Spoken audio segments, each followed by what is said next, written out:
চাঁপাইনবাবগঞ্জ সীমান্তে চোরাচালান ও মাদক বিরোধী অভিযান চালিয়ে বিপুল পরিমাণ ভারতীয় নিষিদ্ধ নেশাজাতীয় এসকাপ সিরাপ জব্দ করেছে বর্ডার গার্ড বাংলাদেশ বিজিপি।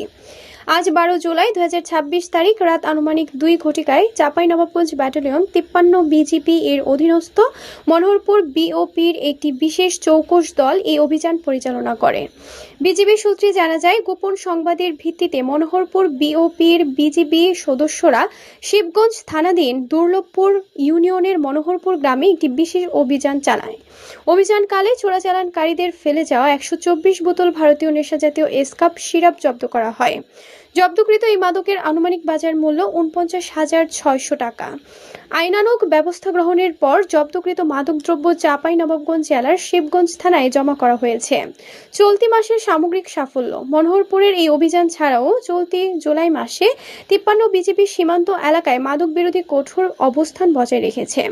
পুরো মাসের ধারাবাহিক অভিযানে এখন পর্যন্ত একজন আসামি সহ 271 বোতল নেশাজাতীয় এসকাপ সিরাপ, 64 বোতল নেশাজাতীয় ফেয়ার ডিল সিরাপ এবং 46 বোতল মদ উদ্ধার করা হয়েছে।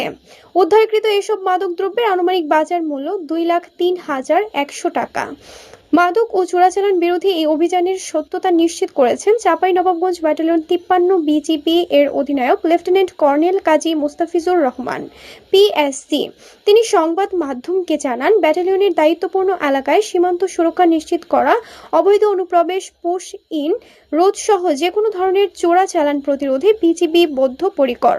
বিশেষ করে বাংলাদেশ সরকারের মাদকের বিরুদ্ধে ঘোষিত জিরো টলারেন্স নীতি বাস্তবায়নে বিজিবির প্রতিটি সদস্য সবসময় তৎপর রয়েছে এবং নিরলসভাবে দায়িত্ব পালন করে যাচ্ছে।